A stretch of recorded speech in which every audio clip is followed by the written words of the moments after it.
My name is Leslie Gordon. My daughter is a filmmaker. She thinks I am a hero and a spy. This is my story. You be the judge.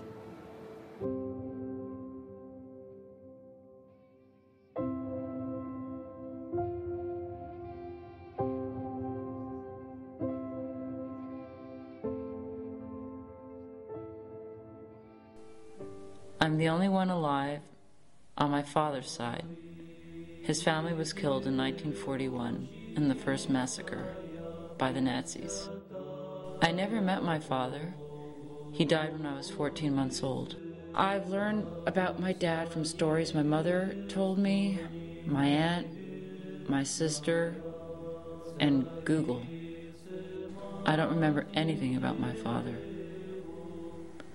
But I grew up with photographs, a few stills, newspaper articles, and when I was 25, I first saw the Eichmann trial testimony where his voice is recorded.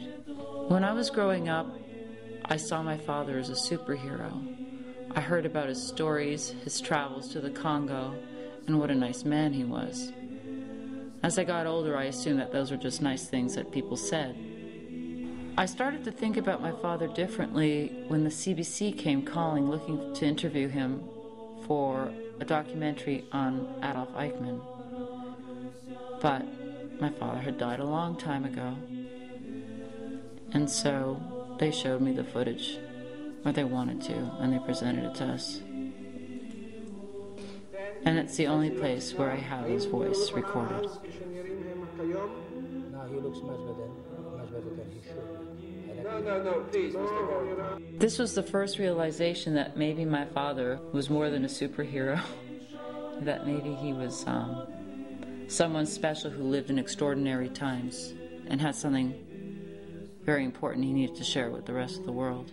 I mentioned to a friend a trip that my father had taken to the Congo, when he immediately responded, "Your father was a spy." I found that extremely strange.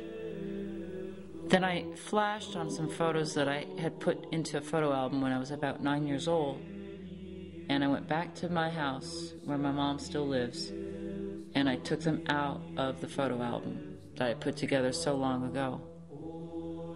I took them out and flipped them over, and on the back of each image was my father's handwriting, identifying every single delegate, politician of the government that came in after Lumumba was assassinated. I was always going to make a film on my father, but I never knew that it was going to become a spy thriller. And the more I dug, the more I found, and the more questions I had, and still have. So now I plan on following my own instincts, researching, investigating, looking through archives, asking questions. A lot of these, especially that era in the Congo, is still classified. I grew up thinking that my father was a real estate agent. Learning more, I found out that he was a boxer, a reporter for the Toronto Star, the translator for Canada's immigration minister. He was a businessman.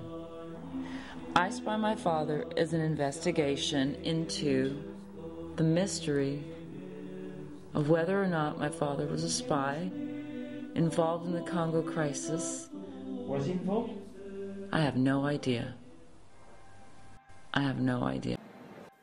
My sweet Pipsy, yesterday again I was unfaithful to you, as far as writing is concerned. Exactly 8 weeks ago you left, and I had a very unusual dream today. I dreamt that from somewhere they sent me back, and hang on tight. My own dead body was sent back, but my soul, my brain, and my consciousness were not dead, but my body was regularly dead.